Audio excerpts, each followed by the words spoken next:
Era la mañana de Navidad cuando abrí la puerta de la casa de mis padres esperando la calidez de un abrazo familiar, solo para encontrarme con 3 niños emocionados y una nota garabateada apresuradamente: fuimos en un crucero. Esto será bueno para ti.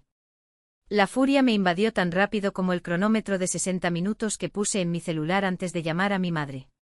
Vuelve ahora o denunciaré esto como abandono de los incapaces. Pensaron que una vez más me lo tragaría todo en silencio. Pero este año no sucedería. Tenía un regalo especial reservado para ellos, uno de esos que pondrán fin al cuidado de niños gratuito y a los chismes maliciosos en Internet. Mi nombre es Serenity Díaz, tengo 32 años, soy soltera por elección y vivo en un apartamento de una habitación en Venice, Los Ángeles, donde el alquiler es un robo disfrazado y lo único gratis es la brisa del mar que entra por la ventana. Soy gerente de contenido en Norflight Media, una agencia digital en Santa Mónica que transforma marcas de estilo de vida en sofisticación sin esfuerzo. Mi vida es planificada, medible y sobre todo, mía. Construí cada pieza con mucho trabajo. Me gano bien la vida, pago mis cuentas yo mismo y no reporto a nadie, excepto a mi director, quien la semana pasada aprobó mi estrategia de contenido navideño, una campaña multicanal diseñada para que la gente se sienta bienvenida y comprendida. ¿Lo irónico? Mientras creaba esta ilusión de pertenencia a extraños, mi propia familia se especializaba en hacerme sentir invisible y explotado. Desde mi oficina, con vistas al muelle y decorada con vidrio y madera recuperada, veo el reflejo de una vida que, según los estándares milenarios de la costa oeste, es un éxito: plantas que han sobrevivido a mis cuidados, libros leídos desde la primera página hasta la última, una carrera estable. Pero para mi familia soy un fracaso, no por falta de logros, sino por haberme atrevido a vivir sin ataduras. Sin hipoteca, sin marido y, lo más grave de todo, sin hijos. En su opinión, esto me convierte en la opción predeterminada, la solución de emergencia, la tía soltera siempre disponible. A primera vista, son la imagen de la familia suburbana perfecta. Mi madre, Carol, se nutre de los chismes del vecindario y del resentimiento imaginario. Mi padre, Thomas, es su cómplice silencioso, convencido de que la paz es sinónimo de evitar conflictos, especialmente aquellos que lo involucran a él. Y luego está Lidia, mi hermana mayor, casada con Evan, la pareja que siguió el guión familiar al pie de la letra: matrimonio, casa propia y descendencia inmediata. En rápida sucesión, presentaron al mundo a Mason, de 11 años, en la fase rebelde en la que todo diálogo se convierte en negociación; Caleb, 8 años, una potencia sin frenos; y Owen, de 4 años, el feliz accidente cuya sonrisa angelical esconde manos pegajosas y una habilidad innata para destruir cualquier prenda que lleve puesta. Son buenos niños. El problema no son ellos. El problema es la certeza absoluta, compartida por los 4 adultos de la familia, de que mi tiempo, mi energía y mi falta de hijos son recursos públicos. Una verdad proclamada descaradamente: soy la niñera oficial, un título que me impusieron alrededor del 3er cumpleaños de Mason y que se reafirmó en cada reunión familiar desde entonces.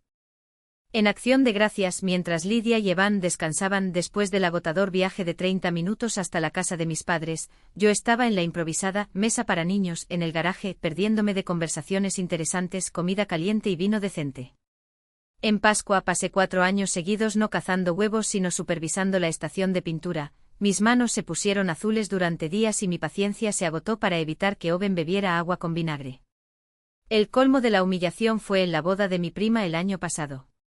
Compré un vestido de seda esmeralda de $200, pagué un maquillaje profesional y por primera vez en meses me sentí hermosa, visible.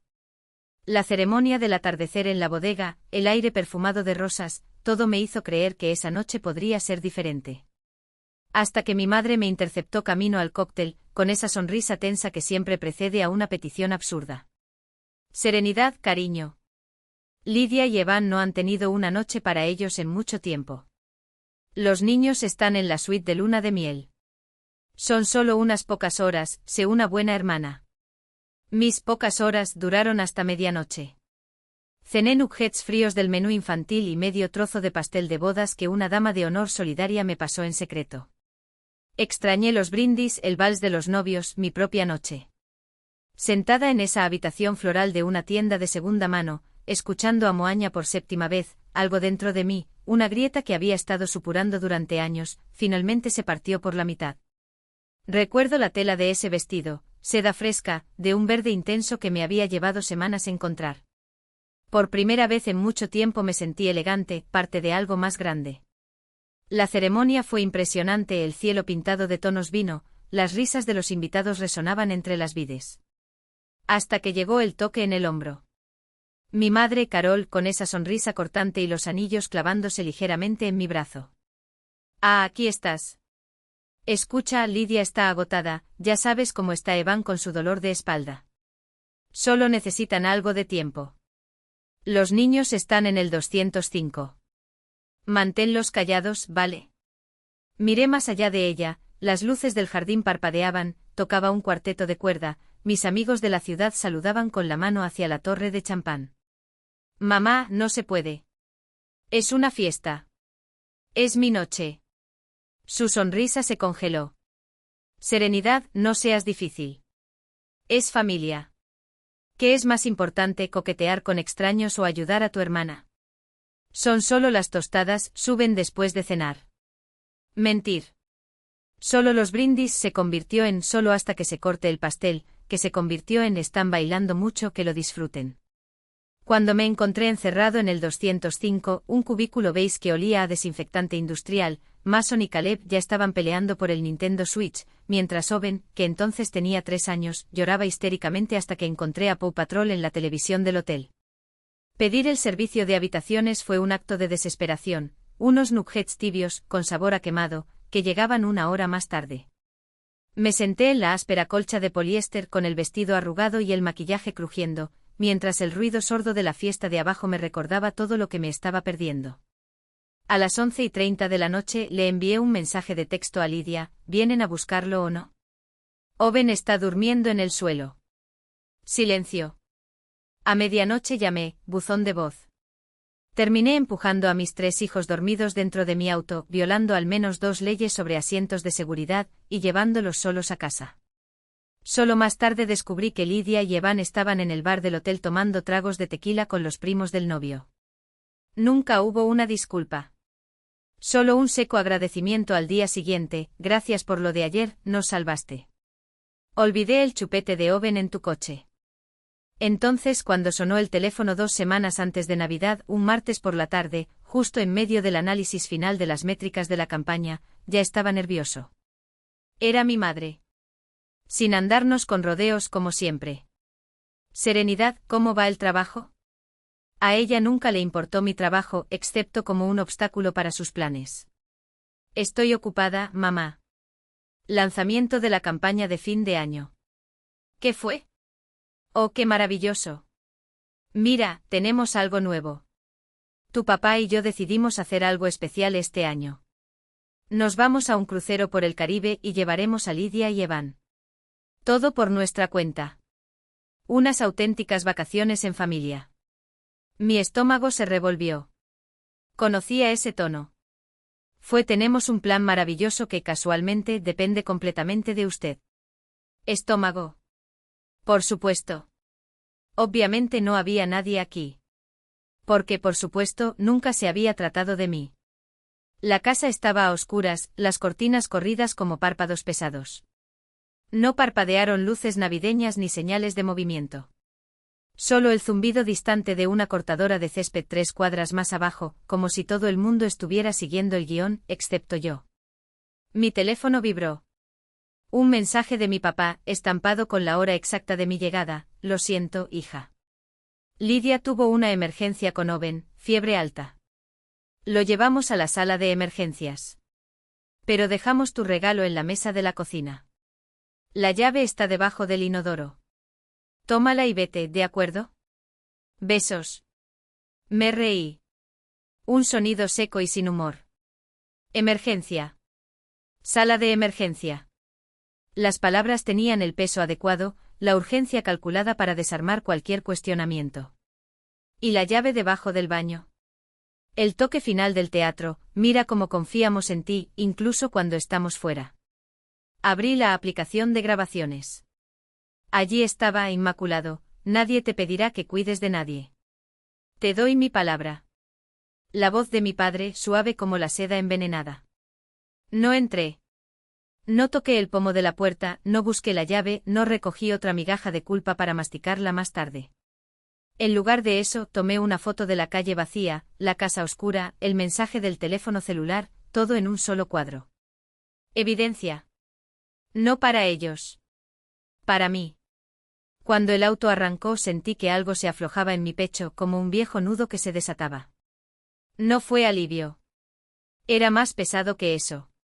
Era la certeza de que por primera vez, había elegido salvarme a mí mismo en lugar de ahogarme intentando salvar a otros. El GPS desvió la ruta hacia Joshua Tree. No miré atrás. Su estómago se apretó como un puño. No era el escenario para un desayuno de intercambio de regalos de 1 hora de duración. Fue una trampa. Estacioné mi híbrido silencioso e impecable detrás del espacio donde debería haber estado la minivan de Lidia. Tomé la bolsa, dejando los regalos en el baúl. Caminé por el camino de cemento que conocía tan bien que podía recorrerlo con los ojos cerrados. Antes incluso de sacar la llave, se abrió la puerta principal. Era Mason. Mi sobrino mayor. 11 años y ya con el cansado escepticismo de un directivo a mitad de carrera, en pijama, el pelo aplastado hacia un lado, sosteniendo una tablet. Hola, tía Serenity, dije sin sorpresa. Nada, de verdad. Solo la resignación de quien ya sabe que el mundo es un lugar al que le gusta traicionar. Hola, Mase. ¿Dónde están todos? No íbamos a abrir regalos. Se encogió de hombros, un gesto que conllevaba años de decepciones aprendidas. Se fueron. La abuela dijo que vendrías. Dijo que se quedaría toda la semana. El vacío de su estómago se convirtió en hielo. Rápido, agudo, subiendo por el pecho y bajando por los dedos. Tragué fuerte. ¿Qué quieres decir con desaparecido? Ellos eran. A pesar de. En el crucero. Salieron antes del amanecer. Pasé junto a él hacia el vestíbulo. La casa estaba en silencio. Solo el ruido ahogado de la animación proveniente de la habitación. El árbol de Navidad encendido parpadeaba con su vacía alegría. Caleb y Owen, al escuchar mi voz, salieron del pasillo, ambos también en pijama. Owen, de 4 años, se arrojó a mis piernas. Anrenidad.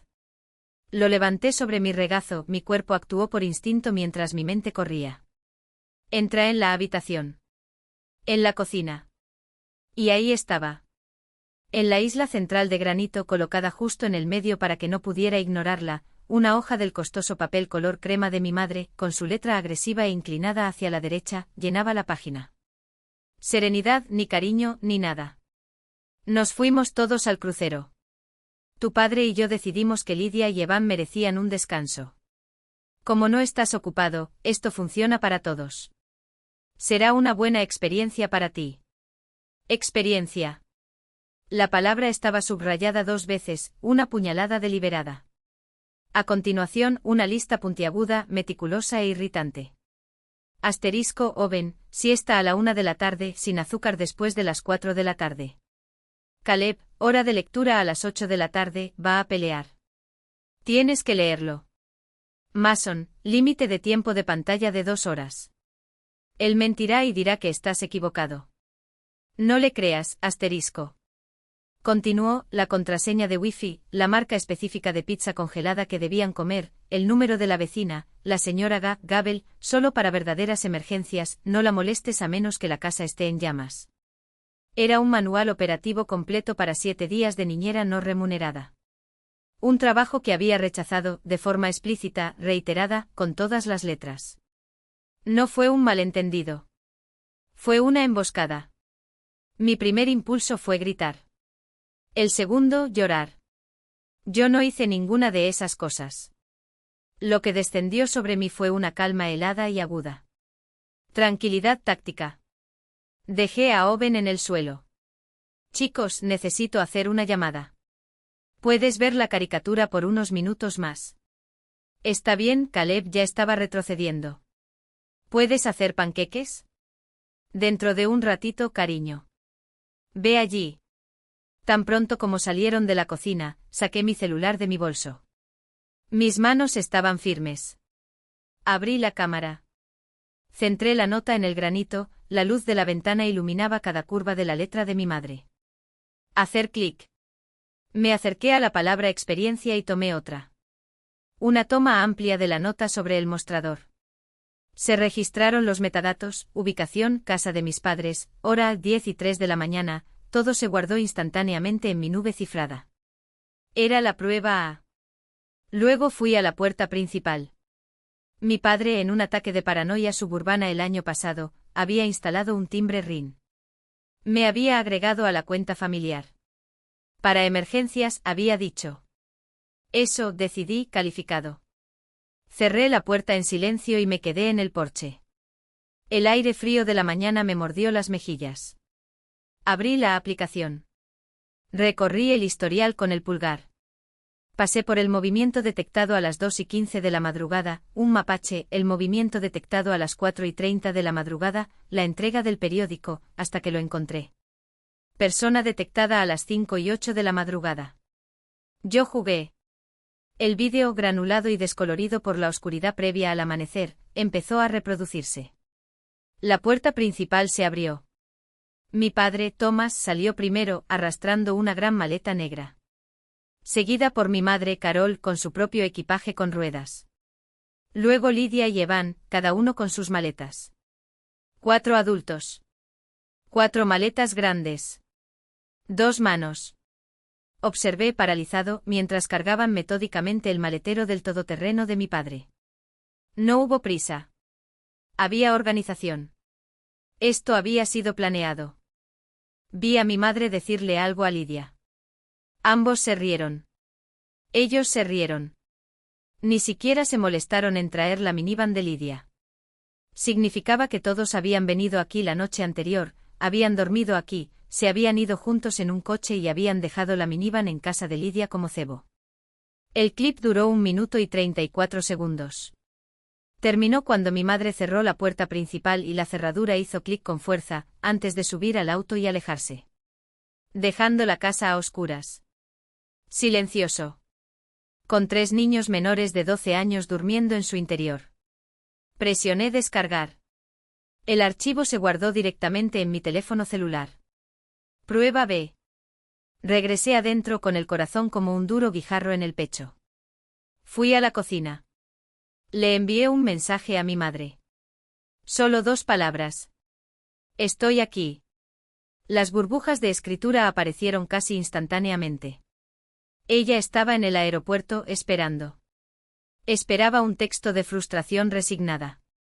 No esperaba lo que vino después. La llamé. Respondió al segundo timbre. La voz irritantemente alegre, el anuncio de embarque resonando de fondo, metálico. Serenidad. Lo hiciste, ¿ves? No fue tan difícil. Ahora escucha. Tienes 60 minutos corto. El tono festivo se evaporó. ¿De qué estás hablando? No seas dramático. No estoy siendo dramático. Estoy siendo preciso. Mi voz peligrosamente tranquila. Acabo de revisar las imágenes de tu cámara RIN. Tengo un vídeo de ti, papá, Lidia y Evan cargando maletas. Abandono a 3 niños menores de edad a las 5:08 de esta mañana. Tengo tu nota escrita a mano exigiendo que haga una semana de trabajo no remunerado que ya he rechazado. Tienes 60 minutos. 1 hora. Para volver a esta casa. Un sonido ahogado. Nosotros, no podemos. Estamos en Lax. El embarque es en 20 minutos. Serenidad, estás exagerando. Nosotros solo. Si no estás en este garaje en 60 minutos, haré 2 llamadas. El primero será para el departamento de policía de Glendale. Voy a presentar una denuncia por abandono de niño. Te entregaré el vídeo. La segunda llamada será a los servicios de protección infantil. Mi voz no tembló. Me mentiste por última vez. El reloj cuenta. Tú, perra, gritó con la voz quebrada. Arruinarías la Navidad de tu propia familia. Lo arruinaste cuando me mentiste y dejaste a tus nietos atrás. Hice una pausa. 59 minutos. Colgué. Cogí mi móvil, que había dejado sobre el mostrador. Abrí la aplicación del reloj. Puse un cronómetro en 60 minutos. Presioné iniciar. Los números rojos brillaron. Panqueque. Caleb llamó desde la sala de estar. En un rato respondí, mis dedos ya tecleaban el número de mi abogado. El teléfono volvió a sonar. La adrenalina ardía en mis venas, pero cada uno de mis movimientos era calculado, preciso. Me senté a la mesa de la cocina, abrí mi correo electrónico corporativo y comencé a escribir. Para Serenity Díaz Norte y Light Media. CC, Serenity Díaz Personal. Asunto, prueba Exmis 24 de diciembre documentando para mi registro. Llegué a casa de mis padres a las 10 de la mañana para una visita acordada de 1 hora. Encontré a mis 3 sobrinos de 11, 8 y 4 años abandonados desde las 5 y 8 de la madrugada. Carol, Thomas, Lidia y Evan, mis padres y cuñados, se embarcaron en un crucero de 7 días sin mi conocimiento ni consentimiento, ignorando mi negativa explícita a cuidar a los niños. Les avisé, 1 hora para regresar o llamo a las autoridades. Los niños están a salvo conmigo. Por ahora. Adjunto foto del billete. Adjunto el vídeo del timbre. Para enviar. La marca de fecha y hora ahora se registró en un servidor corporativo. Fuera del alcance de mis correos electrónicos personales. Un último control. Abrí Buscar Me. Todos éramos rastreables hasta el mismo plan familiar, el requisito de seguridad de mi madre. Toqué su icono.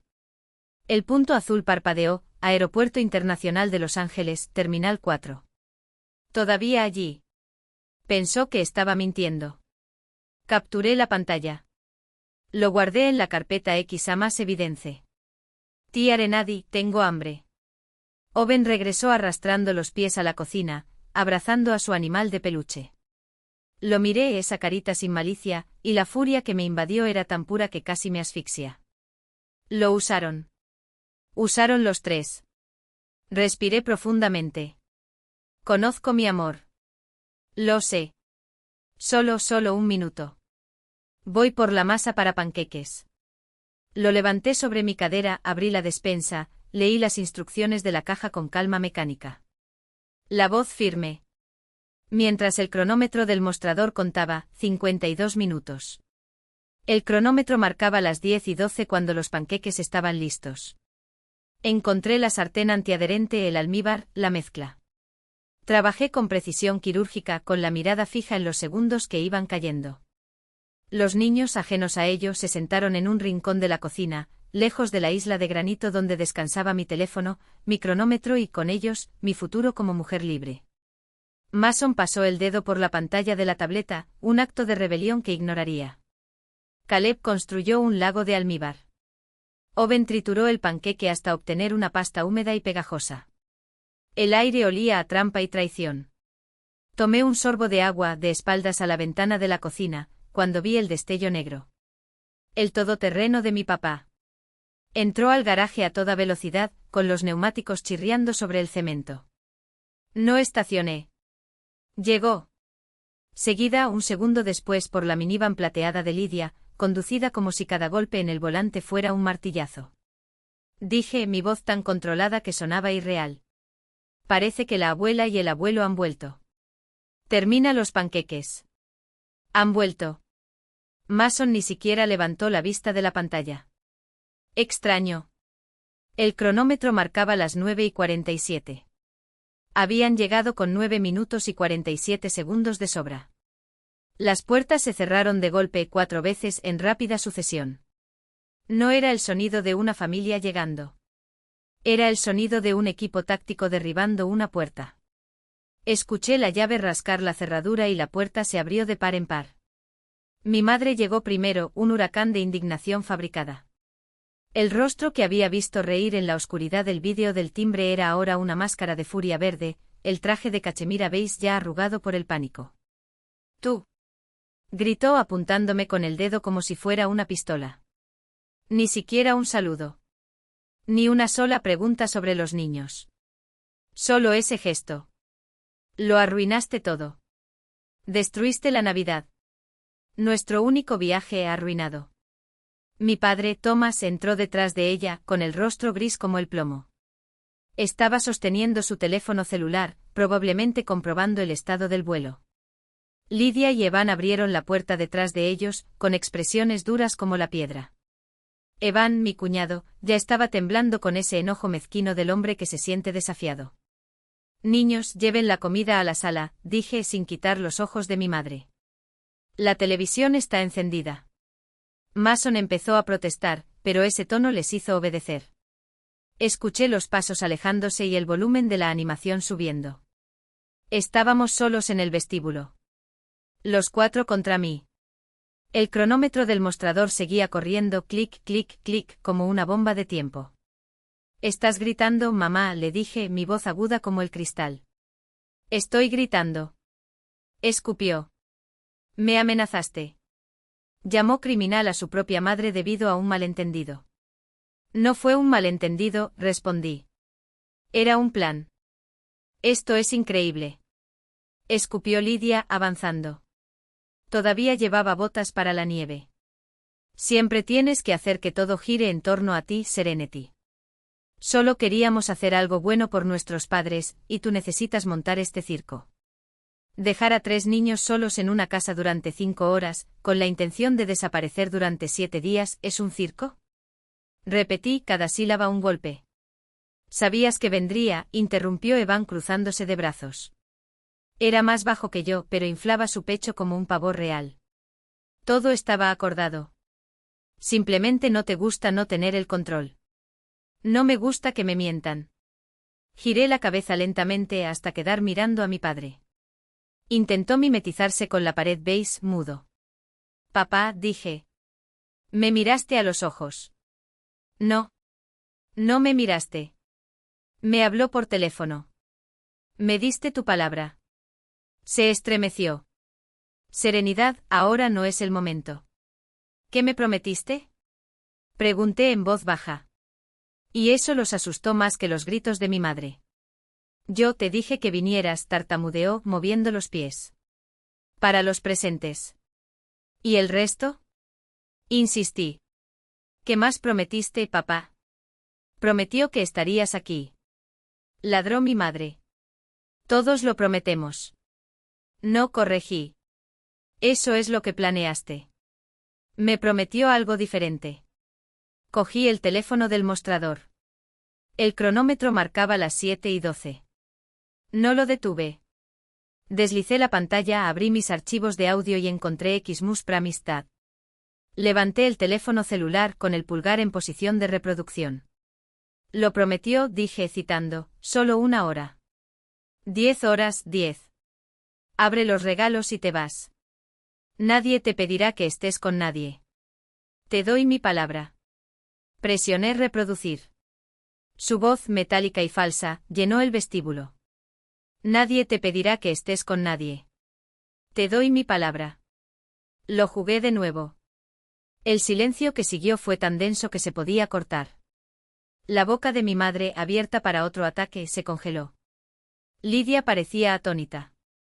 El rostro de Evan se oscureció como una tormenta. Mi padre, Thomas el pacificador, el cómplice, el bueno, parecía como si lo hubiera apuñalado. Su rostro pasó del gris al rojo intenso, avergonzado. Miró a mi madre, luego al suelo y luego a mí. «Tú, lo grabaste», susurró. No fue una acusación de traición. Fue una crítica a la estrategia. Había roto la regla familiar tácita. Todos sabemos las mentiras que decimos, pero nunca, jamás, las demostramos. La paz más profunda que jamás haya conocido. No hubo gritos. No hubo acusaciones veladas disfrazadas de preocupación. No había el peso asfixiante de las expectativas ajenas, ni el desempeño agotador de ser la hija perfecta, la hermana comprensiva, la tía disponible. Solo el sonido de mi respiración, el distante zumbido del tráfico afuera y el murmullo del océano, siempre presente en Venecia, como un recordatorio de que el mundo seguía, indiferente a los dramas humanos. Me quité el abrigo y lo dejé en el sofá. La pesada lana, aún impregnada del aroma a pino y canela de su hogar, cayó al suelo como un sudario abandonado. No lo entendí. No me importó. En lugar de eso, fui a la cocina, abrí el refrigerador y tomé la botella de vino blanco que estaba guardando para una ocasión especial. Sonreí mientras desenroscaba la tapa. Esta fue la ocasión. Serví un vaso generoso, sin hielo, sin ceremonias. El primer sorbo ardió, frío, ácido, perfecto. Me senté en el suelo, de espaldas a la pared, con las piernas estiradas. El pequeño apartamento que pagué yo mismo, decorado con muebles de tiendas de segunda mano y cuadros de artistas locales, parecía más grande sin sus fantasmas sobre mis hombros. Cogí el teléfono, apagué el modo avión que tenía activado en el coche. Las notificaciones explotaron en la pantalla como fuegos artificiales tóxicos, mensajes, llamadas perdidas, correos electrónicos con asuntos en mayúsculas. Urgente. Necesitamos hablar. ¿Estás bien? Como si les importara, y no solo la apariencia de que les importa. No hice clic en ninguno. En lugar de eso abrí la carpeta de evidencia de Navidad y revisé los archivos, las capturas de pantalla de los mensajes, el audio de la promesa incumplida, el vídeo de la cámara que nunca logré enviar a la policía pero que ellos no conocían. Sonríe de nuevo. Todavía creían que yo era la chica que lloraba en el baño después de las peleas, la que se tragaba mentiras para mantener la paz. No habían contado con la mujer que aprendió a documentar cada cicatriz. El vino fluyó suavemente por la garganta. Cerré los ojos y por primera vez en años no me sentí culpable. No me pregunté si había reaccionado de forma exagerada, si debería haberme dado otra oportunidad, si el amor, ese amor retorcido al que llamaban familia, no merecía otra ronda de humillaciones. No. La única pregunta que resonó ahora fue ¿por qué me tomó tanto tiempo? Me levanté, fui al armario y saqué la caja de cartón que guardaba desde hacía meses. Dentro había fotografías antiguas, tarjetas navideñas firmadas con frases genéricas, un reloj de pulsera que mi padre me regaló cuando tenía 16 años, para nunca llegar tarde a la vida, había dicho, mientras mi madre ponía los ojos en blanco. Uno por uno separé los artículos en 2 montones, guardar, una foto mía y de Mason a los 5 años, muy sonrientes, una nota de Caleb, tía Serenity, eres la mejor y quemar. El segundo era más grande. Mucho más grande. Encendí una vela en la encimera de la cocina, la de vainilla que había comprado por impulso en Trader Joe's, y sostuve la primera foto sobre la llama. El papel se arrugó, se oscureció, se convirtió en ceniza que caía sobre el platillo como nieve sucia. No fue catarsis. Estaba limpiando. Un ritual de purificación que debería haber hecho hace una década. Cuando la caja estuvo vacía, apagué la vela. El olor a quemado se mezcló con el dulce aroma, creando algo nuevo. Algo que no fue ni destrucción ni nostalgia, sino un comienzo. Volví a coger el teléfono y escribí un mensaje en el grupo que había silenciado. No voy a bloquearte.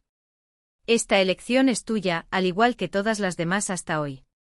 Pero debes saber, si intentas contactarme nuevamente, cada palabra será archivada, cada amenaza documentada, cada manipulación adjunta al caso ya en marcha con mi abogado. Los muchachos tienen mi número. Si me necesitan, saben cómo comunicarse conmigo. ¡Feliz Navidad! Yo envié. Desactivé las notificaciones para siempre. Dejé el teléfono en el cajón de la mesita de noche, como si estuviera enterrando un cadáver.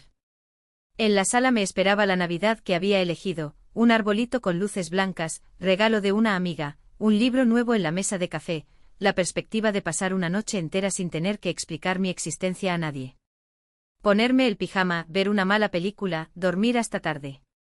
Pequeñas libertades que hasta entonces habían sido lujos inalcanzables. Me tumbé en el sofá, me tapé los hombros con la manta y cerré los ojos. Afuera, un vecino estaba poniendo Have Yourself a Merry Little Christmas a bajo volumen. No fue irónico. No fue trágico. Era solo una canción. Y yo por primera vez era solo una mujer, libre, completa y finalmente en casa. La noche anterior había sido gloriosa. Pedí comida tailandesa, abrí una botella de vino caro para un martes y vi Duro de Matar, la verdadera película navideña, sin importar lo que dijeran los puristas. No había ninguna ironía en la elección, solo la pura satisfacción de un ritual personal e intocable. Mientras Bruce Willis hacía explotar cosas en la pantalla, mi teléfono vibró en el mostrador, silencioso pero insistente. Los números rojos sobre el icono de la aplicación de mensajería marcaban como un contador de una deuda que nunca pagaría. No los desbloqueé. No lo necesitaba. Su guerra continuó al otro lado de la barrera digital y yo, por primera vez, estaba fuera del fuego.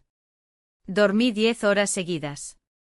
Me desperté en Navidad con el grito distante de una gaviota y la luz del invierno de California que llenaba la habitación, blanca, fresca, como si el mundo hubiera quedado limpio mientras yo descansaba. Hice café. Me envolví en una manta y me senté en el pequeño porche con las piernas apoyadas contra el pecho. No había ningún lugar a donde correr. Ninguna obligación colgando de mi cuello como un collar de espinas. No hay papel de regalo roto que recoger, ni niños llorando que distraer, ni actuaciones de gratitud forzadas que representar. Por primera vez en mi vida adulta simplemente existí.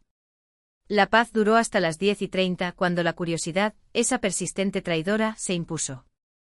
No los había desbloqueado, pero sabía que la red de primos y conocidos de la secundaria estaría observando, como buitres sobre un cadáver. Abrí Facebook. Ni siquiera tuve que buscarlo. Una tía lejana ya me había compartido la última obra maestra de mi madre. Carol no era una nativa digital, pero dominaba el arte del martirio pasivo-agresivo en línea con la precisión de un cirujano. La publicación era pública. Iba acompañada de una fotografía de archivo, una vela solitaria y parpadeante, como si la propia Navidad estuviera de luto. Pasamos nuestra Navidad con el corazón más apesadumbrado.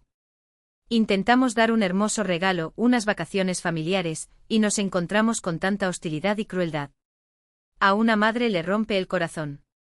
Estamos en casa, estamos a salvo, pero estamos devastados.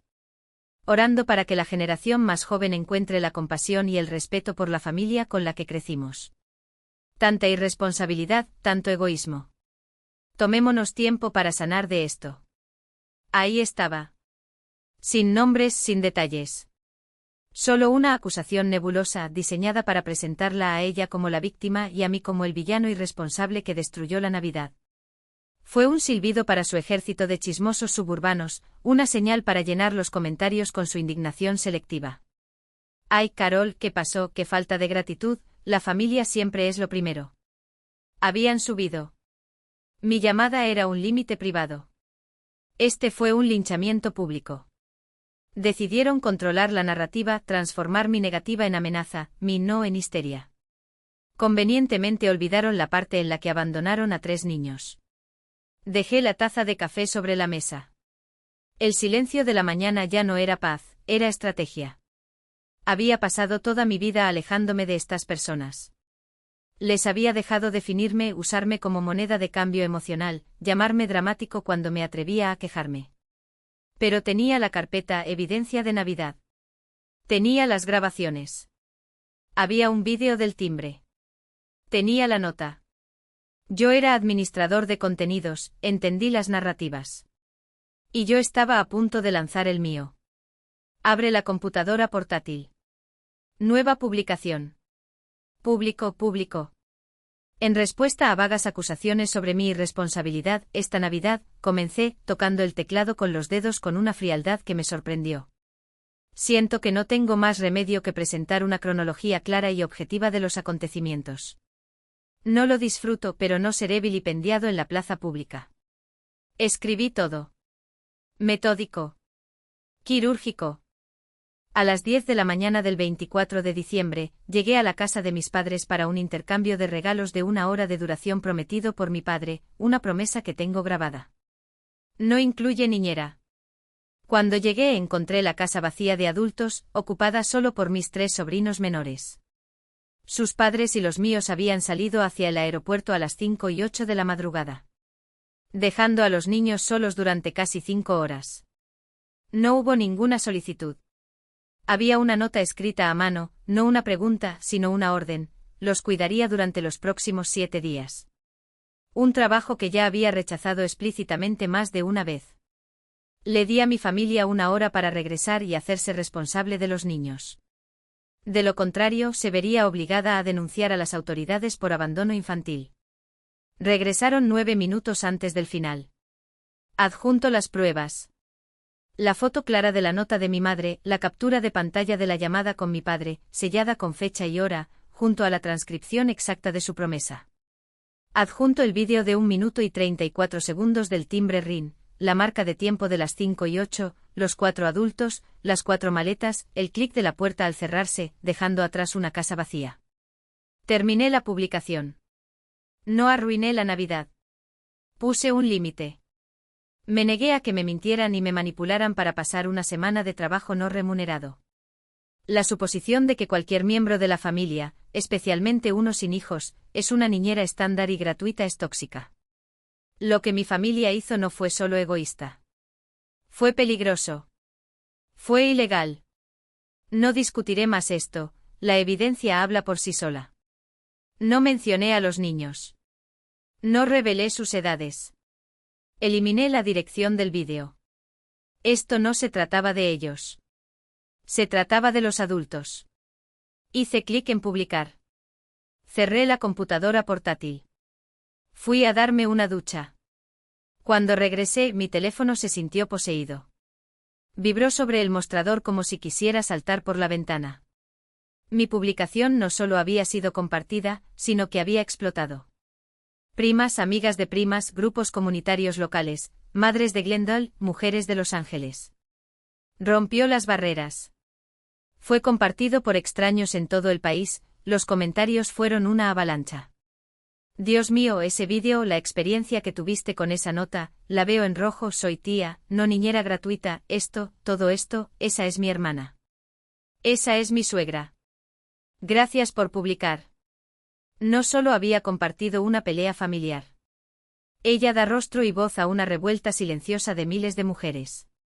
Sin querer, me había convertido en el santo patrón de la rebelión contra el trabajo infantil no remunerado. Una nueva notificación apareció, mensaje directo. Jenny Coslow, reportera local, La Groundswell. Serenity, acabo de ver tu publicación. Es increíblemente poderosa. El vídeo es impresionante. ¿Estarías dispuesto a hacer una entrevista en vídeo? Podemos publicarla hoy. Creo que mucha gente necesita escuchar tu voz. Miré la pantalla. Vi la trampa. Así es como perdiste el control de la historia, te convertiste en una cara llorosa en un blog, la narrativa se volvió sobre mis lágrimas en lugar de los hechos. Le respondí, Jenny, gracias por comunicarte. Rechazo todas las entrevistas en vídeo. Mi voz está en la publicación. No soy yo. Es la evidencia. Estaré feliz de proporcionarte los archivos anónimos para tus informes, pero no seré la cara de esto. Se trata de responsabilidad, no de atención.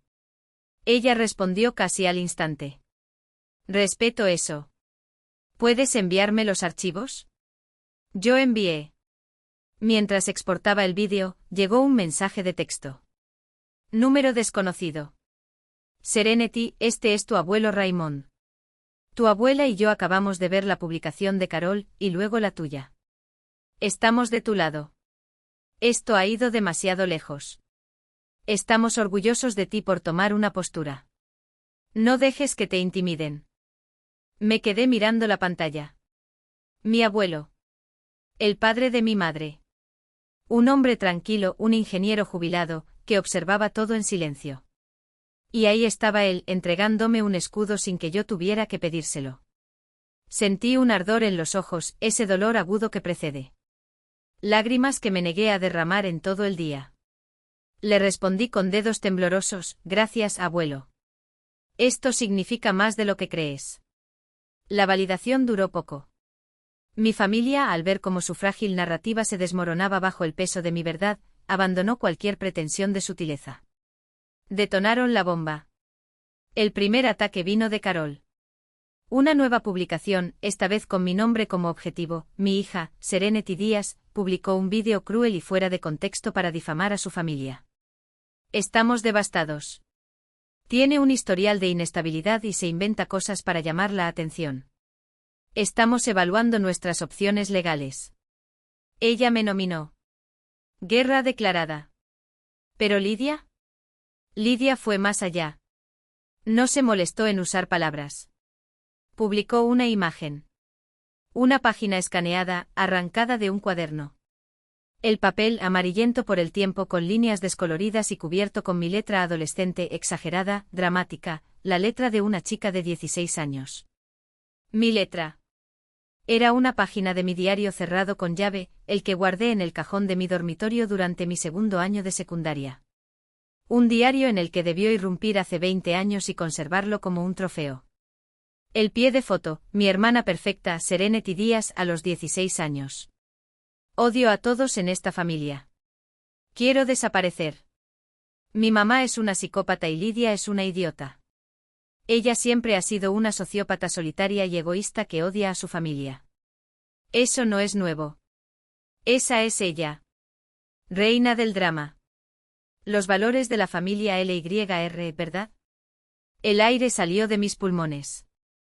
No fue solo una traición, fue una violencia tan profunda, tan íntima, que me dejó paralizada.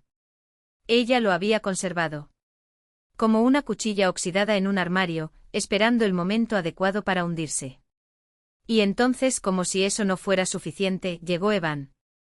Evan, mi cuñado, que vio la publicación de Lidia y decidió asestar el golpe final. Ilegal.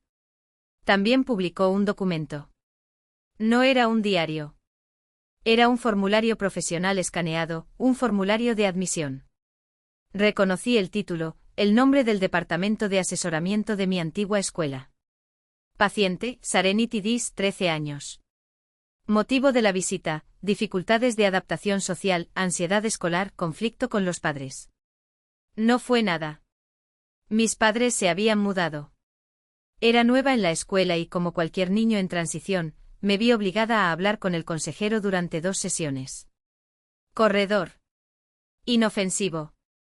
Pero la leyenda de Evan estaba calculada para matar, para que quede claro con quién estamos tratando. Mi cuñada ha tenido un historial de inestabilidad desde que era niña. Ha estado en evaluaciones psicológicas desde que tenía 13 años. Esta es la persona estable que amenazó con llamar a los servicios de protección infantil. Sabiendo que ella es la que tiene problemas documentados. Esto es difamación. Esto es acoso. Esto es una violación de nuestra privacidad. Nosotros somos las víctimas aquí. Acababa de exponer mis registros médicos privados de cuando era menor, en Internet. Para todo el mundo. El temblor volvió. No fue adrenalina. No fue ira. Era una furia helada, precisa y fría. Esta ya no era una pelea familiar. Fue un crimen. No respondí. No comenté. No te involucres. Puse mi teléfono en modo no molestar. Hice mis redes privadas, Facebook, Instagram, Twitter. Abrí una carpeta en la computadora, pruebas natal. Guardé capturas de pantalla de todo, la publicación de Carol, la de Lidia, la de Evan. Los cientos de comentarios nuevos llamándome psicópata, inestable, loco. Uno a uno los organicé en el archivo pruebas natal. Luego fui a la configuración de Facebook e hice clic en descargar tu información. Comencé la descarga completa, cada publicación, cada comentario, cada mensaje. Me acababan de dar el arma, las municiones y el gatillo. Y se habían pegado un tiro. Cogí el teléfono. Abrí el mensaje de mi abuelo. Abuelo, escribí, gracias por tu apoyo. Mencionaste a la abogada Janelle Hart en el testamento. ¿Es buena? La respuesta llegó en menos de 30 segundos. Es un tiburón. ¿Por qué? Respiré profundamente. Porque Evan acaba de publicar en Facebook mis registros de orientación escolar desde los 13 años. Necesito un tiburón. Nuevo mensaje. Llámala. Ahora. Usa mi nombre. Encontré el sitio web de la firma, Hart Legal Strategies. Marqué. Servicio de contestador automático, después de todo, era Navidad. Dejé un mensaje. Hola, mi nombre es Serenity Díaz. Estoy nominado por Raymond Díaz. Necesito asesoramiento legal urgente relacionado con un caso de difamación masiva, calumnia pública y violación grave de la privacidad y IPA por parte de mi familia. Tengo un expediente digital completo con pruebas. Estoy disponible para reunirme lo antes posible. Gracias. Mis vacaciones en Joshua Tree fueron canceladas. La Navidad había terminado. Abrí la computadora portátil y comencé un nuevo documento, Timeline, PDF. Él sería mi mejor testigo. Y los reduciría a cenizas con la verdad. El día después de Navidad, el 26 de diciembre, Los Ángeles fingía tener todavía sueño, pero los rascacielos de Century City estaban vivos y zumbando. Yo estaba en uno de ellos, en el piso 34, en las oficinas de Hart Legal Strategies. El lugar era todo vidrio, mármol gris y arte minimalista que era demasiado caro para ser solo decorativo. No se veía ni una sola mota de polvo. Janelle Hart era, como prometió mi abuelo, un tiburón. 40 y tantos, traje gris acero que probablemente costó más que mi primer coche. Cabello tan recogido que parecía doler, lentes finos que amplificaban una mirada a la que no se le escapaba ni un solo detalle mientras hablaba. No me extendí. Aprendí que los profesionales como ella valoran la eficiencia. Me senté ante el pulido escritorio de caoba, abrí mi computadora portátil y proyecté Timeline, PDF en la pantalla gigante. Mi nombre es Serenity Díaz, dije, y este es el registro completo de una campaña de acoso y violaciones de la privacidad en múltiples frentes. Presenté los hechos como un gestor de contenidos presentando un informe, sin emoción, solo precisión. Carpeta A, la nota manuscrita. Fotografiado a las 10:03 de la mañana, carpeta B, el vídeo del timbre. 4 adultos, 4 maletas. Matasellos a las 5:08 de la madrugada, descargado y respaldado. Carpeta C, el audio. La promesa de mi padre de una visita de 1 hora. Con marca de tiempo. Carpeta D, la campaña de desprestigio. Este último era el más grueso. He organizado por autor. Subcarpeta Carol Díaz, acusación de inestabilidad e irresponsabilidad. Una publicación, 6 capturas de pantalla de comentarios. Subcarpeta Lidia Díaz, difamación y publicación de escritos privados de cuando era menor de edad. Una publicación, 8 impresiones. Subcarpeta de Evan Díaz. Hice clic en el archivo. La imagen escaneada de mi formulario de asesoramiento cuando tenía 13 años llenó la pantalla. Esto, señalé, es una violación de mi privacidad. Información médica. No importa lo pequeño que sea. De cuando tenía 13 años. Lo publicó públicamente. Janelle había permanecido en silencio. Enfrenta una mascarilla neutra y perfecta. Se quitó las gafas, se masajeó el puente de la nariz y se las volvió a poner. Tocó la pantalla con un dedo impecablemente cuidado.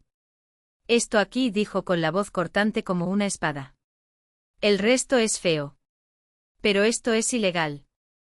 Se volvió hacia su monitor. Los dedos volaron sobre el teclado. ¿Qué hacía su familia, señorita? Díaz, es un manual sobre cómo cometer delitos. Tenemos la difamación per se, lo acusan de inestabilidad, lo que ataca directamente su reputación profesional. Tenemos divulgación pública de hechos privados, el diario. Y con esto tocó el formulario proyectado, estamos violando las leyes federales de privacidad. IPA no se aplica a las escuelas, pero publicar los registros psicológicos de un menor. Este es el territorio de una demanda por daño moral. Y simplemente nos entregaron todo en bandeja. Y aquí estábamos con la familia Díaz no solo ignorando la advertencia, sino cavando su propia tumba con sus propias manos. ¿Una flagrante violación de la privacidad? Sí. Un caso claro de imposición intencional de angustia emocional. Absolutamente. Su conducta no solo fue extrema, fue grotesca. ¿Y qué hacemos primero?, le pregunté a Janelle. Primero los ponemos contra la pared. Cogió el teléfono de la oficina con una determinación que heló el aire. Sara, necesito redactar 4 cartas de cese y desistimiento ahora. Norma para difamación y acoso. Y un aviso de eliminación específico por violación de las leyes de privacidad de California. Dirigida a Carol Díaz, Tomás Díaz, Lidia Díaz y Evan.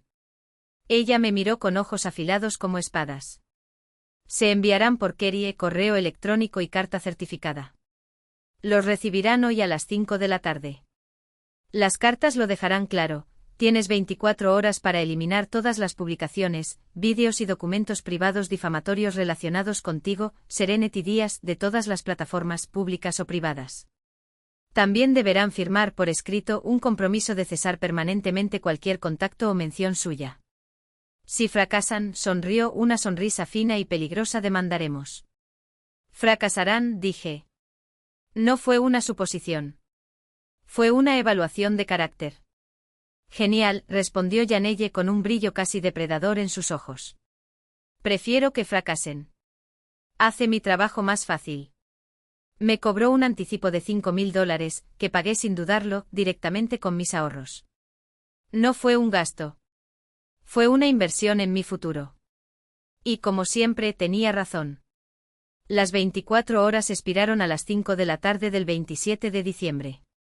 No solo no eliminaron las publicaciones, sino que las intensificaron. Carol publicó una nueva foto borrosa de ella misma, con la leyenda: "Estamos siendo atacados por nuestra propia sangre".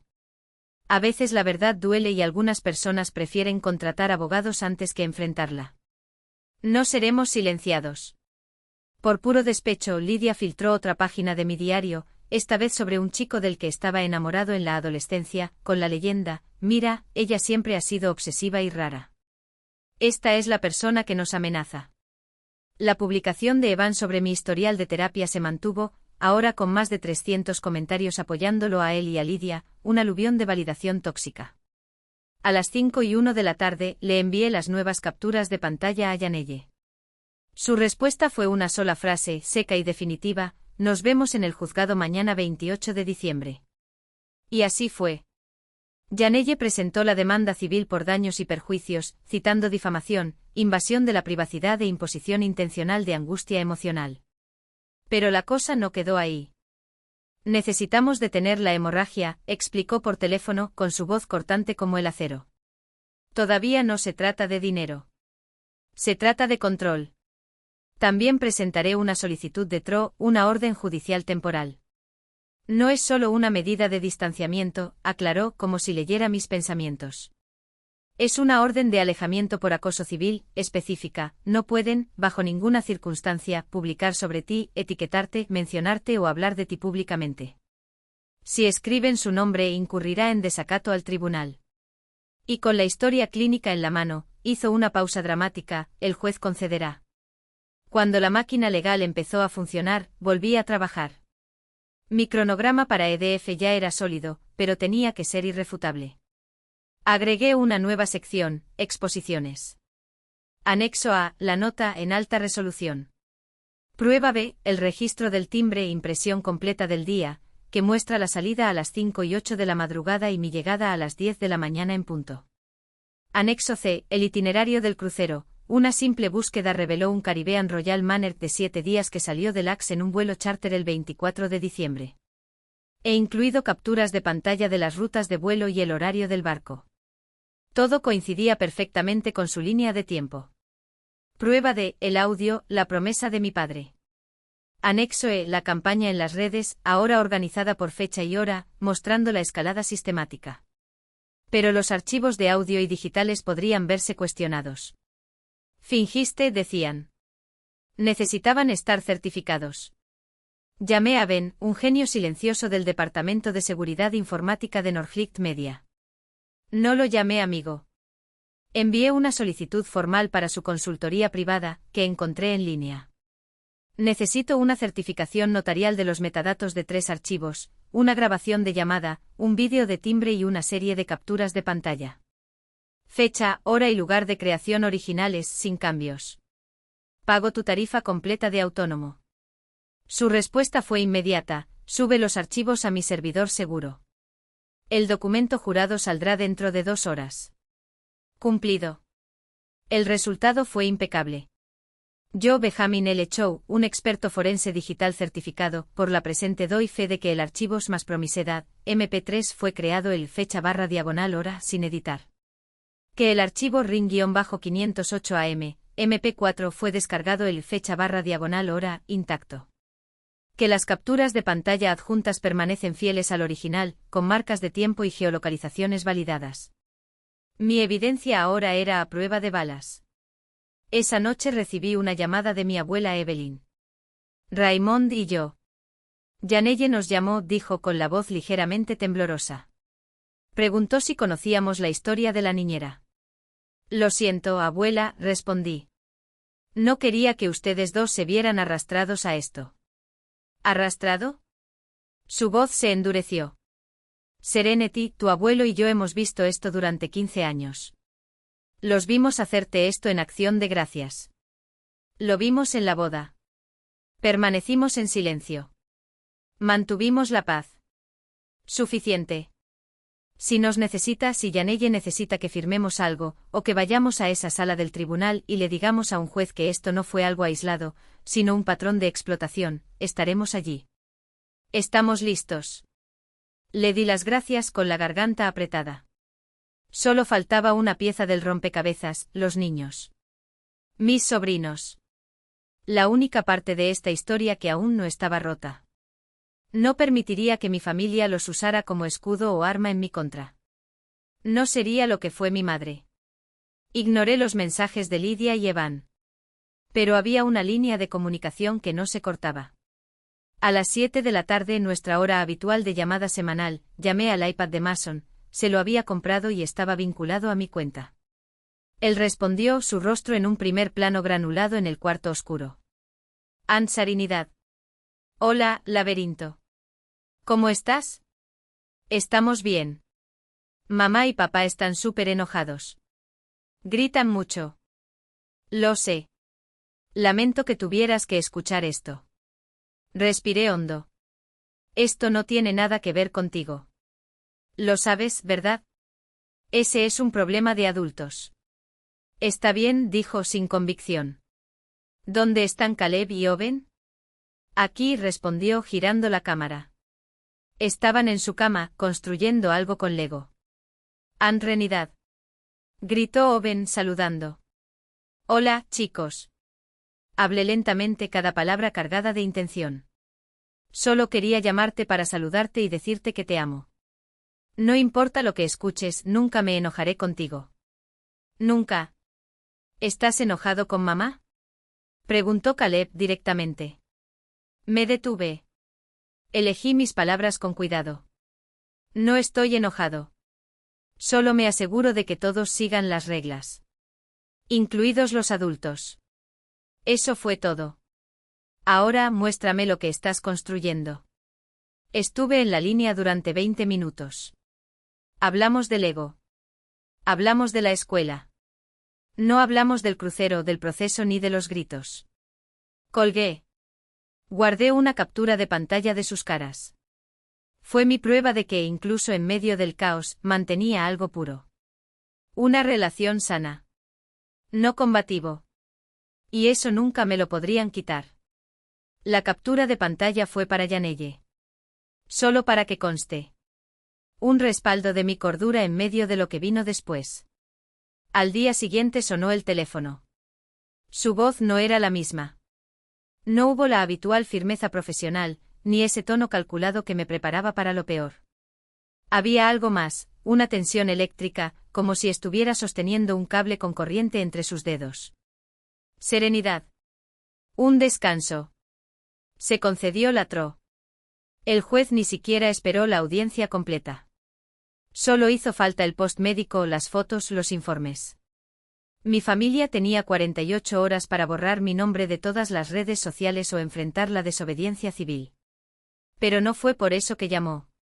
Estaba revisando los documentos de la acción civil, prosiguió, su voz ahora cortante como una cuchilla. Estados financieros de Lidia y Evan. Intentar mapear activos, algo que podríamos lograr en términos de daños. Cierto, respondí sintiendo ya el suelo moverse bajo mis pies. Lidia se hace llamar coordinadora de recaudación de fondos de la PTA. Eso es lo que ella hace, ¿no? Los bazares, la gala de primavera. Ella vive para eso, confirmé con la amarga ironía en mis labios. Es la reina de los sorteos y cupcakes benéficos. La gala de primavera. Repitió Yanelle como saboreando cada sílaba. ¿Y los invitados? Dijiste que todos iban a un crucero. Un regalo de tus padres. Eso me dijo mi madre.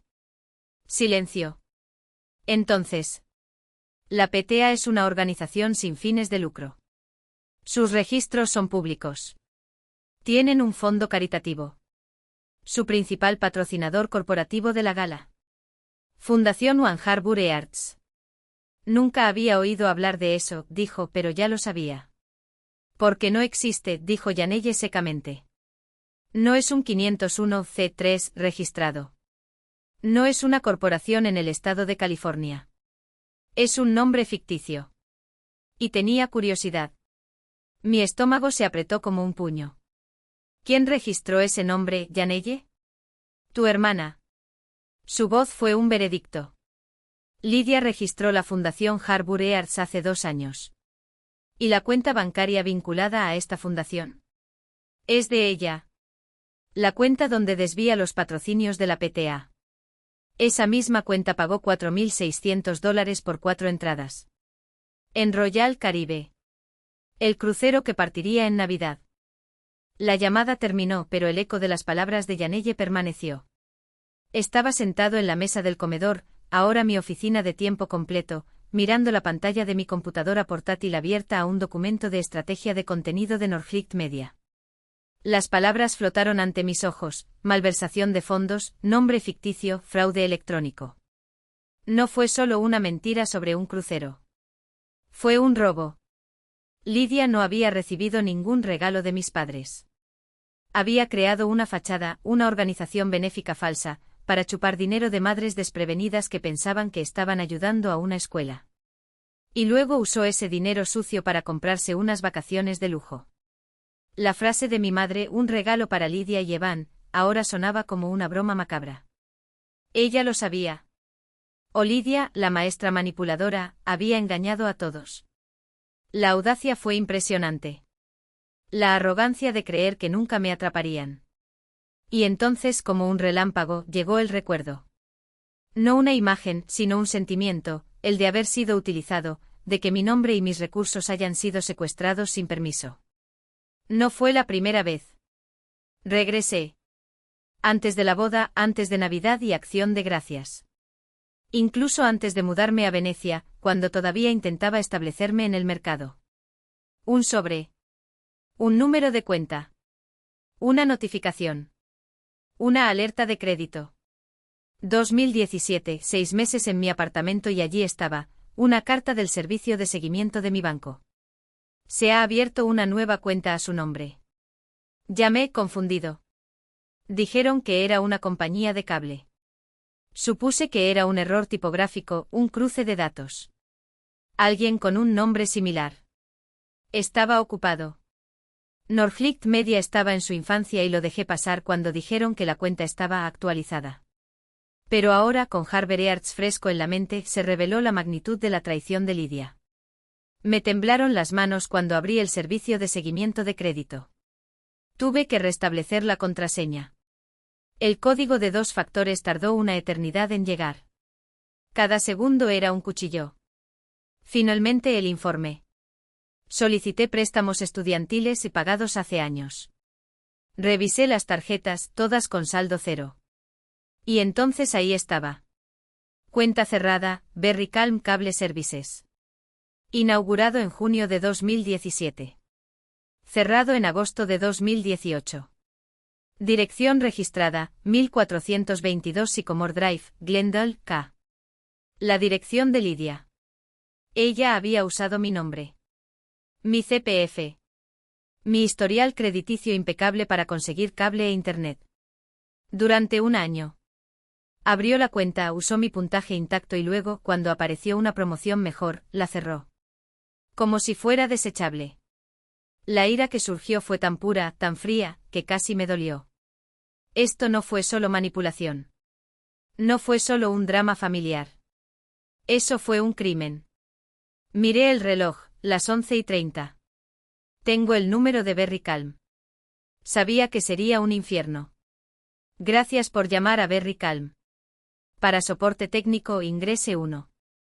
Para fallas de servicio ingrese 2. Navegué por el menú con calma quirúrgica. Mi voz, una máscara de impecable profesionalidad. Hola, mi nombre es Brenda.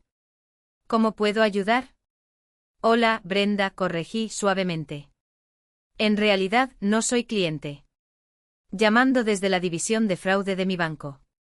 Tengo un informe crediticio de 2017 y necesito información sobre una cuenta abierta de manera fraudulenta con mi número de seguro social. La mentira salió bien. La división de fraude tenía un peso que el de víctima no tenía. Ah, claro, señora.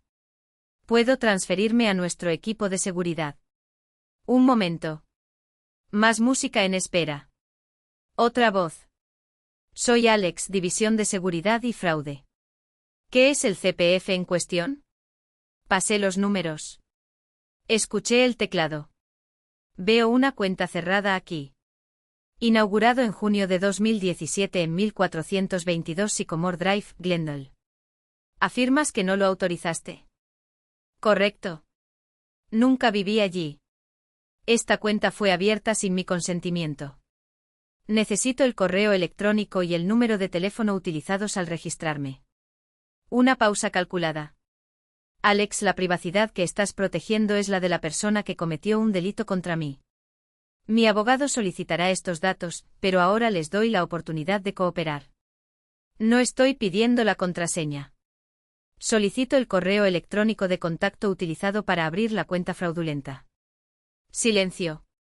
El sonido de las llaves. Un suspiro. El correo electrónico para notificaciones de registro y facturación fue, otra pausa, ldsfamilia@gmail.com. El aire salió de mis pulmones. Gracias, Alex. Mi voz temblaba, pero mantuve el control.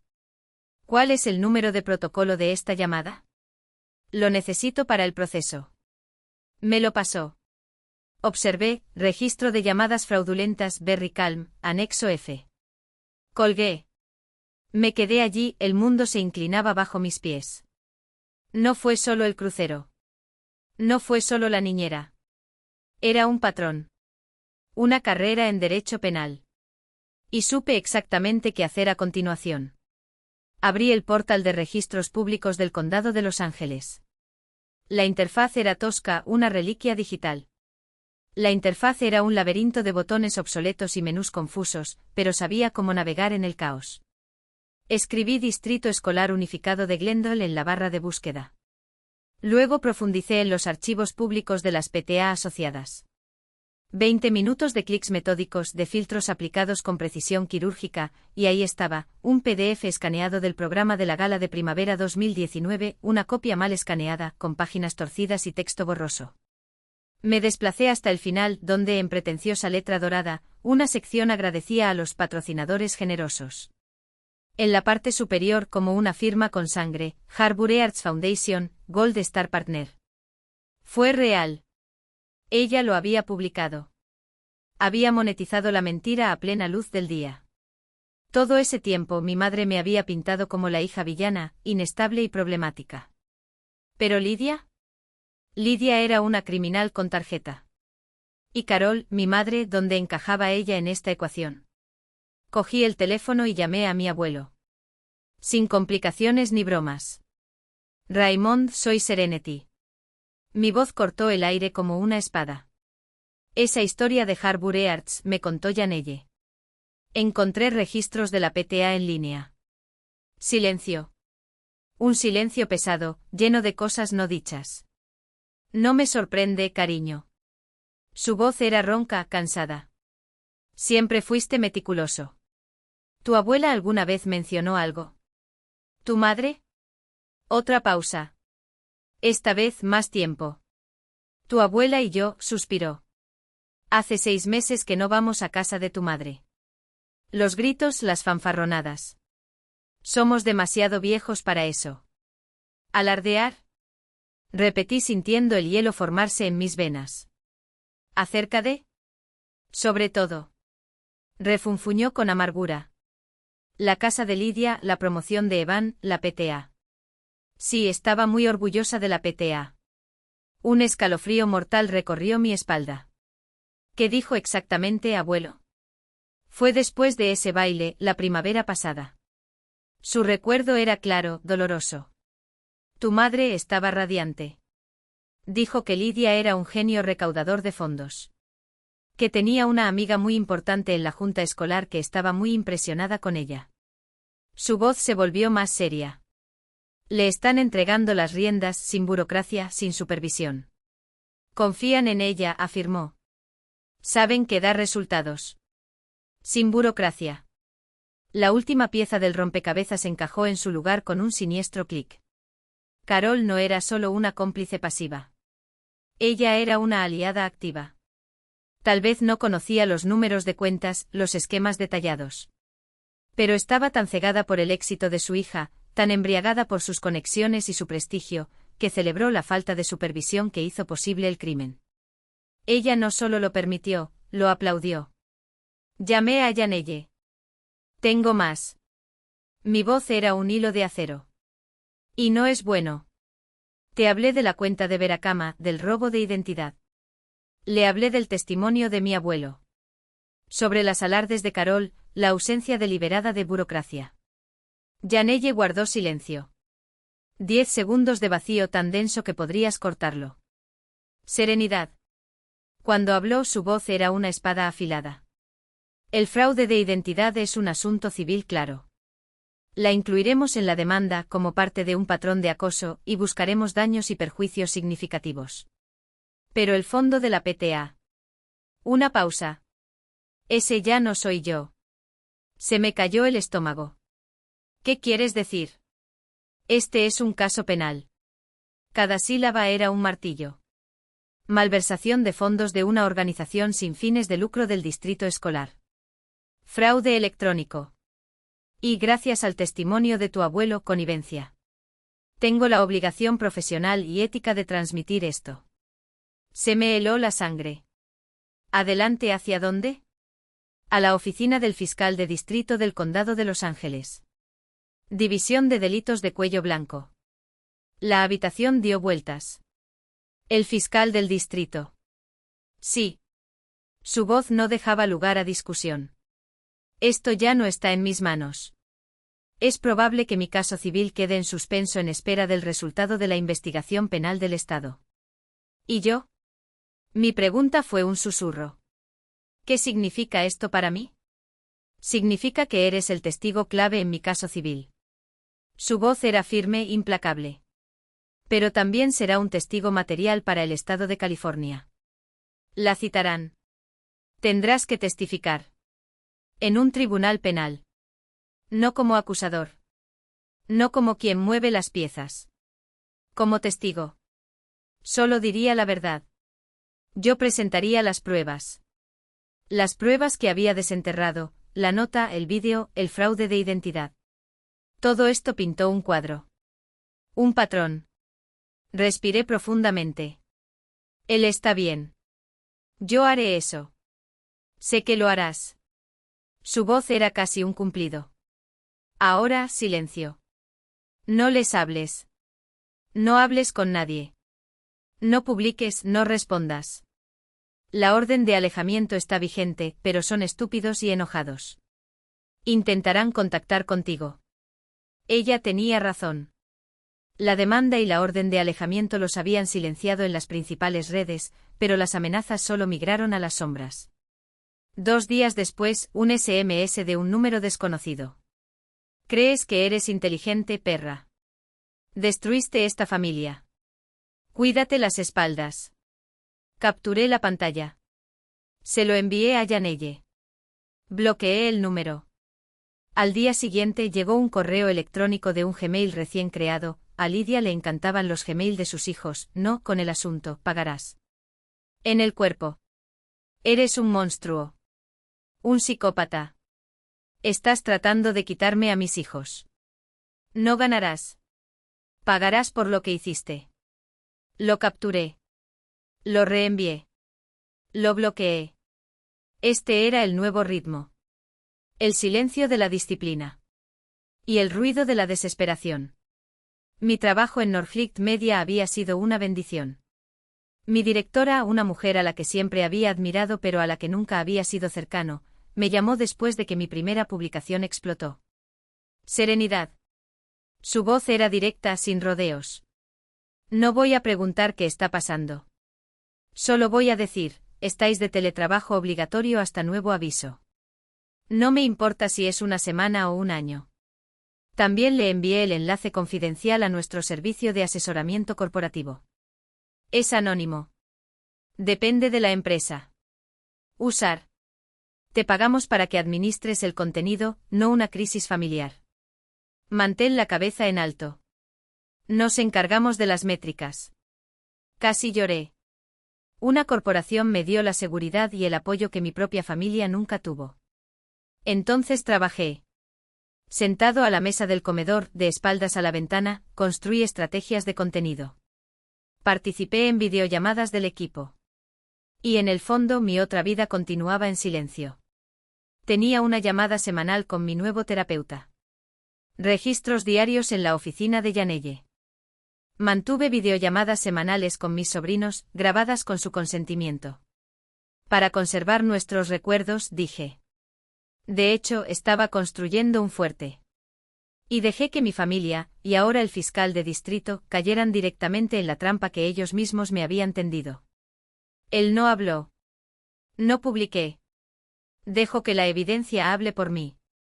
La sala del tribunal en el centro de Los Ángeles no era imponente. Fue funcional. Moderno. Pintado de un pálido verde institucional, un color que no tranquilizaba, simplemente existía. Pero estaba lleno.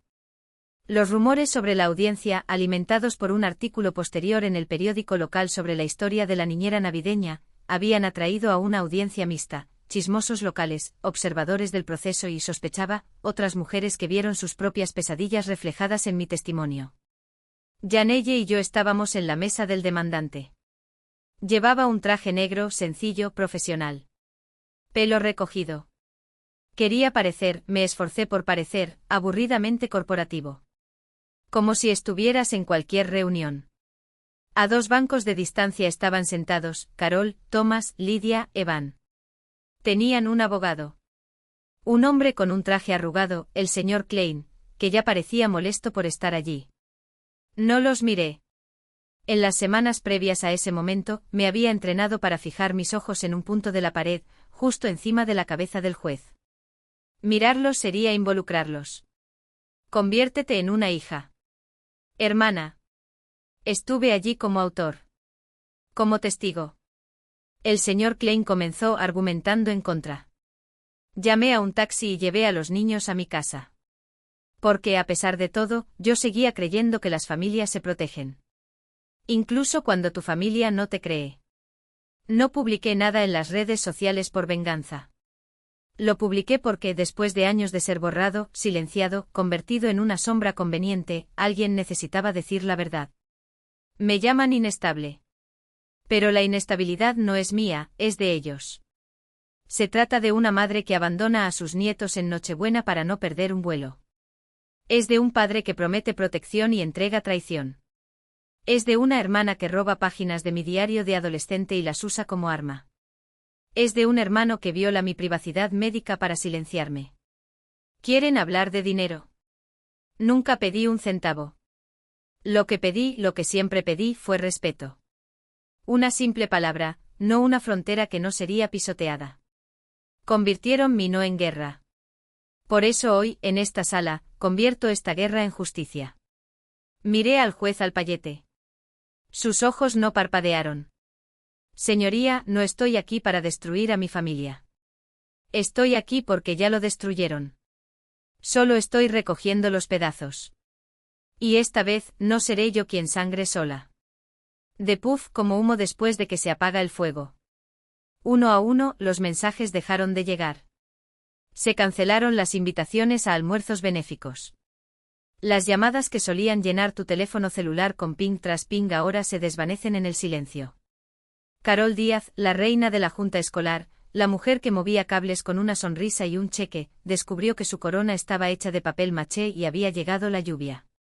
Evan, mi hermano, el eterno espectador, el que siempre pensó que podía esconderse detrás de un «yo no hice nada», sintió el suelo temblar bajo sus pies. Su trabajo en la empresa de marketing digital, el que había conseguido gracias a un pequeño favor de su madre al propietario, fue puesto en revisión. Después de todo, ¿quién confía la imagen de una marca a alguien cuya familia se ha convertido en sinónimo de escándalo judicial? Sus compañeros de clase, que antes se reían de los chistes de su hermana difícil, ahora lo evitaban en los pasillos. El estigma se le quedó pegado como la boca del lobo. Ya no era hijo de Carol Díaz, la poderosa. Era hermano de Serenity Díaz, la que ganó. Pero la caída más espectacular fue la de Lydia. Ah, Lydia, mi hermana, la prodigio, la estrella que brillaba tanto que quemaba todo a su alrededor. Su fundación Harvard Harps, la joya de la corona, el proyecto que le valió artículos en periódicos locales y aplausos en cenas de gala, se derrumbó en 48 horas. Los donantes, aquellos que emitieron grandes cheques para apoyar el arte en la comunidad, recibieron llamadas de sus abogados. ¿Sabías que la PTA está bajo investigación criminal? ¿Sabías que la fundación puede estar involucrada en malversación de fondos? Los depósitos se han detenido. Los eventos han sido cancelados. Y lo peor, las escuelas, las que antes competían por sus presentaciones, ahora enviaban correos electrónicos educados, pero firmes, cancelando contratos. Lidia, que había pasado su vida alardeando de cómo el mundo se inclinaba ante su talento, descubrió que el mundo no se inclina ante nadie. No sin consecuencias. Y entonces llegó el golpe final, la universidad. Se revisó la beca, la que había ganado con lágrimas de cocodrilo y un portafolio impecable. Dada la naturaleza de las acusaciones contra su familia y la investigación en curso, escribió el comité, necesitamos reevaluar su posición en el programa. Lidia, que nunca había sabido lo que era el no, ahora aprendió el sabor amargo de tal vez nunca más. Vi todo esto desde lejos. No con satisfacción, sino con una extraña calma, como la de alguien que observa un fuego ardiendo al otro lado del río. Janelle me llamó la mañana cuando se supo la noticia de la investigación criminal. Se están hundiendo, dijo sin triunfalismo, solo observación. Y no hay nada que puedan hacer para salvarse. Tenían opciones, respondí mirando por la ventana de mi apartamento, el sol golpeando las hojas del árbol que planté en la macetera del balcón. Siempre lo han hecho. Janelle se rió, un sonido seco y cómplice. Así es. Pero eligieron mal. Y eso fue todo. No fue venganza. No fue justicia poética. Era simplemente la ley de causa y efecto que finalmente se acercaba a ellos como una trampa que ellos mismos habían tendido. Cada mentira, cada invasión, cada vez que eligieron el orgullo sobre la decencia, todo tenía un precio. Y ahora estaban pagando. No tuve que mover un dedo. La verdad hizo el trabajo por mí. Y por primera vez en años, el silencio no era una amenaza. Era paz. El silencio ya no era una sentencia. Fue una liberación. Lidia ya no era la tejedora de conexiones, la mujer que unía hilos de manipulación para mantener a todos bajo su control. Ahora, ella era una carga. Un riesgo. Y como todo riesgo mal calculado, su caída fue tan predecible como inevitable. Pero nadie rompió con una elegancia más agridulce que Lidia y Evan. Tu panadería artesanal perfecta y digna de Instagram, ese templo de azúcar e hipocresía que financió tu SV y tu aire de superioridad moral, se convirtió en polvo en manos de la misma comunidad que intentaron convertir en un arma contra mí. Porque a Glendale le encantaban dos cosas sobre todo, sus niños y sus ventas de pasteles. Y Lidia les había robado a ambos. No importaba que la investigación del fiscal fuera confidencial. No importaba que los detalles del acuerdo civil estuvieran sellados. La gente lo sabía. Y en la era de las reseñas en línea, la justicia se hace con las estrellas, o con la falta de ellas. De 5 estrellitas doradas para cupcakes de vainilla pasaron a una sola, gris, con comentarios implacables, pedir una tarta aquí es financiar el robo de niños. El corazón de este lugar es tan dulce como sus cuentas fraudulentas. En 2 semanas perdieron el 60% de sus clientes. Despidieron a los 2 empleados restantes. Ha comenzado la ejecución hipotecaria de la casa. Estaban arruinados. No para mí. Para ellos mismos. Por primera vez, la luz que tanto temían no era un foco para mí, sino un foco para ellos. ¿Y yo? Sentí nada. No. Eso es mentira. No sentí el sabor amargo de la venganza, ni ese placer oscuro del te lo dije. No sentí el peso del dinero que, dijo Lidia, había monetizado de mi dolor, los $25.000 que se destinaron casi en su totalidad a terapia de trauma y un sistema de seguridad que me permitiría dormir sin escuchar pasos en las escaleras. Lo que sentí fue alivio. Un alivio tan profundo que dolía. Como si, después de años de nadar contracorriente, alguien finalmente hubiera apagado la máquina que mantenía las aguas turbulentas. El silencio ya no era una amenaza pendiente. Era el espacio. Era aire. Pero había una fisura en esta quietud. Mason, Caleb y Owen. Mi acuerdo de culpabilidad había sido quirúrgico, prohibía a Lidia y Evan contactarme, pero no me impedía hablar con los niños. Janelle había luchado por esta cláusula. Pero Lidia, en un último espasmo de mezquina crueldad, cambió las contraseñas de sus iPads y desconectó los números que yo tenía. Durante una semana estuve borrado. Tuve pesadillas con voces que no respondían. Hasta que intervino mi abuelo, Raymond, ese hombre que había declarado la guerra a la paz forzada de la familia. Con la tranquilidad de quien ya no tiene nada que perder, amenazó con denunciar el nuevo domicilio de Lidia a los investigadores de la fiscalía. Se habían mudado a casa de un amigo, como si eso los hiciera menos visibles. En 48 horas, llegó un correo electrónico a mi bandeja de entrada, portal de comunicación de la familia Wizard. Una aplicación de crianza compartida, del tipo que utilizan los excónyuges que se odian demasiado como para saludarse sin supervisión. Nuestros datos estaban ocultos.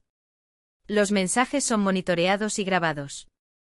Y gracias a ello conseguí 30 minutos de videollamada. Todos los miércoles a las 19 h. La primera llamada se produjo una semana después de la audiencia. El rostro de Mason apareció en la pantalla, desde una habitación que no reconocí. Tía Serenity, dijo con voz baja, como si estuviera probando si yo todavía existía. Hola, Mason. Estoy aquí. Dije que lo estaría. Caleb y Owen se apretujaron junto a él en la cama, empujándose por espacio para la cámara. Tía Rene, ¿has visto mi dibujo? Lo vi, mi amor. Está en el frigorífico ahora mismo. Hablamos durante 30 minutos. No hablamos del tribunal. No hablamos de la panadería. No estamos hablando de vacaciones en el Caribe pagadas con dinero de la PTA. Hablamos de Pokémon.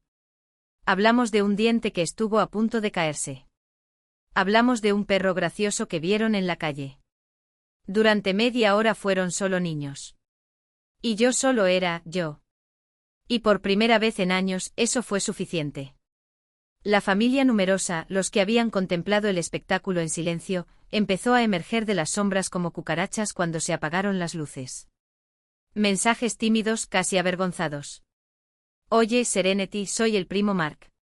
Vaya, lamento mucho que hayamos llegado a esto. Mi mamá y yo estamos pensando en ti. Cariño, soy tía Susan. Tu abuela me contó todo. Estoy muy avergonzada de ellos. Fueron disculpas silenciosas enviadas extraoficialmente con la esperanza de no ser arrastradas por la explosión. Los acepté por lo que eran, migajas de decencia entre los escombros. Los demás, aquellos que habían elegido la familia primero como excusa para hacer la vista gorda, permanecieron en silencio. Habían apostado al caballo equivocado. Y ahora ese caballo estaba siendo investigado por fraude, con su imagen plasmada en memes locales de ladrones de galletas. Volví a trabajar. Compré una nueva planta de romero para el balcón, esta es más grande y más resistente. Finalmente hice el viaje pospuesto a Joshua Tree. Solo. Y fue glorioso. Me paré sobre una roca caliente al atardecer, mirando el desierto vacío, y sentí algo que no era paz, sino quietud. No la ausencia de ruidos, sino la ausencia de ellos. Esa Navidad me había enseñado muchas lecciones. La traición como moneda. La violencia burocrática de los procesos. La soledad de ser el único que dice basta. Pero aprendí una cosa fundamental, mi madre siempre me acusó de convertir todo en drama, en producción. Solo allí en el silencio del desierto lo entendí, nunca había escrito el guión. La actriz solo se había visto obligada a repetir las líneas de otras personas. No convertí mi dolor en contenido. Como me había advertido mi jefe, lo convertí en límites. En una vida que por primera vez era mía. El año siguiente fue de reconstrucción silenciosa y deliberada. El muro legal estaba levantado, pero el muro emocional todavía tenía grietas. Mi terapeuta, pagado por el plan corporativo de Northlight, lo llamó shock post-batalla. La adrenalina se había evaporado y ahora necesitaba aprender a vivir en silencio. Creyendo que era real. Después de todo, el mundo había prestado atención. Incluso con mi perfil bloqueado y todas las entrevistas rechazadas, mi historia se convirtió en una leyenda en los rincones oscuros de Internet. Un primo me envió el enlace a un foro privado, The Boundary Room. Un espacio con miles de mujeres, esos hormigueros invisibles, llamados egoístas por atreverse a tener vida propia. Las mujeres se cansaron de ser el trabajo emocional no remunerado de familias enteras. Mis hermanas de trinchera. Pasé un mes simplemente leyendo. Historia tras historia, como espejos míos distorsionados. Mi hermana dejó a sus hijos conmigo durante un fin de semana y desapareció durante 5 días. Mi suegra usó mi CPF para abrir una tarjeta de crédito familiar, en la que nunca me inscribí. No fue la excepción. Era un patrón. Una noche publiqué de forma anónima. Hace un año, demandé a toda mi familia por la paz. Gané. Pero me siento culpable. ¿Es esto normal? Las respuestas llegaron en cascada. Esto no es culpa. Es la programación de la muerte de la niña buena. Duele. Déjala morir. No demandaste a tu familia. Responsabilizaste a tus abusadores. Te sientes culpable porque una vez más, fuiste tú quien tuvo que hacer el trabajo sucio. Encontré una nueva voz allí. Semanas después, los moderadores me invitaron a un panel anónimo, un evento de solo audio, sin rostros ni nombres. Poner el límite final, cuando el no es suficiente. Hablé durante 1 hora. Voz firme. Identidad protegida. Le hablé de la nota. El vídeo. La carpeta de pruebas. Les enseñé a ser suyos. Sabía esperar. No había prisa en sus gestos ni urgencia en sus palabras. Me llevaba a cafés donde el barista ya conocía mi pedido, un espresso con un toque de canela, y me observaba mientras probaba nuevos sabores sin juzgarme. Una tarde, después de un almuerzo que fue demasiado largo para ser informal, me miró a los ojos y me dijo: «Tienes una manera de estar presente que es rara. Como si no estuvieras compartiendo tu atención con nada más». Me reí porque era la primera vez que alguien notaba eso en mí. No mi competencia, no mi resistencia, sino mi presencia. No tenía miedo de mis silencios. No llené los espacios en blanco con preguntas invasivas ni consejos no solicitados. Cuando le comentaba de pasada que ciertos lugares me hacían apretar los puños, como restaurantes con mesas demasiado juntas o calles donde el eco de los pasos sonaba como una amenaza, simplemente tomaba nota mental y, la próxima vez, elegía otra ruta. No fue misericordia. Fue respeto. Y eso para mí fue más íntimo que cualquier caricia. Un mes después me invitó a ver la casa que estaba renovando en Silver Lake. Es un proyecto lento, advirtió mientras abría la puerta de un edificio que todavía olía a pintura y madera fresca. Las paredes eran altas, las habitaciones amplias, pero sin excesos. Estoy pensando en cada detalle como algo que debe durar, explicó, pasando los dedos por una encimera de mármol sin terminar. Aquí nada es temporal. Recibí el mensaje sin que él tuviera que decirlo. Esa noche, mientras estábamos sentados bebiendo vino en el suelo de la sala vacía, porque los muebles aún no habían llegado, me habló de su madre, una jueza jubilada que les había enseñado a él y a sus hermanas a nunca confundir la bondad con la sumisión. Ella dijo: «Puedes ser amable y tener dientes afilados. Son las personas que piensan que ambas cosas son mutuamente excluyentes a las que debes observar con atención». Sonreí porque era exactamente el tipo de frase que diría mi abuela Evelyn. Y porque por primera vez en años, no me sentía sola en mi forma de ver el mundo. No hubo un momento en el que decidimos ponernos serios. Pasó como el romero de mi apartamento, poco a poco, con cuidado, hasta que un día te das cuenta de que está ahí, firme y vivo, sin que tengas que forzarlo. Me presentó a sus amigos, personas que, como él, hablaban poco pero escuchaban mucho. Personas que no se reían de los chistes que los menospreciaban, que no toleraban los bromas que dolían. Una de esas noches, una amiga suya, Clara, me invitó a cenar.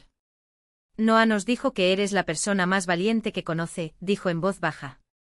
«Pero no creo que él entienda que el coraje, para ti, no se trata de elegir luchar. Se trata de elegir vivir». No respondí.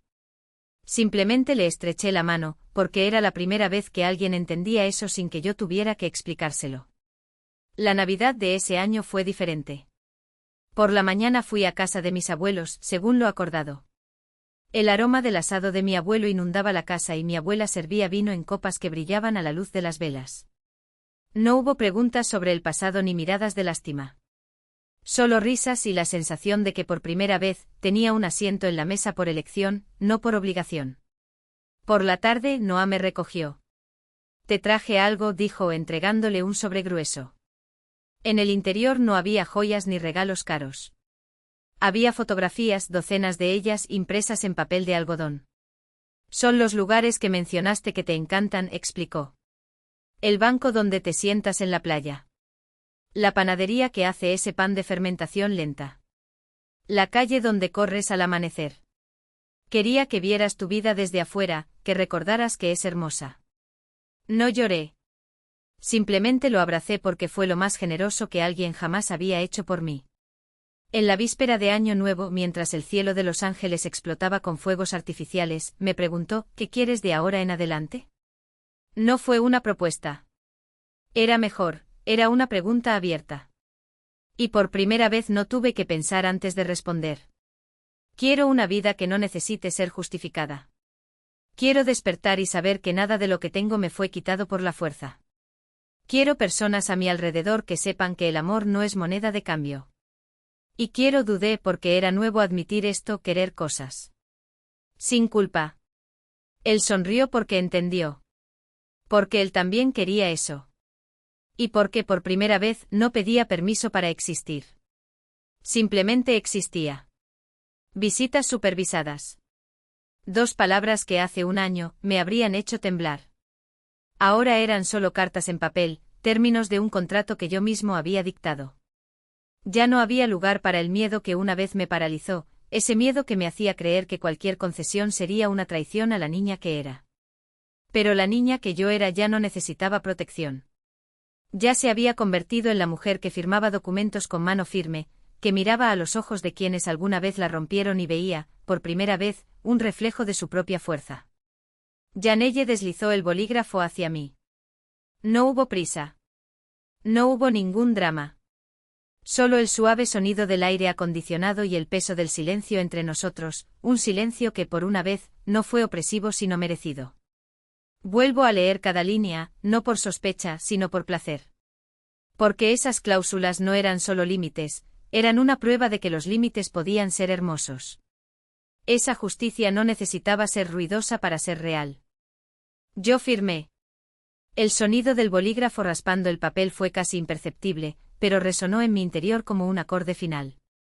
No hubo alivio. No hubo triunfo.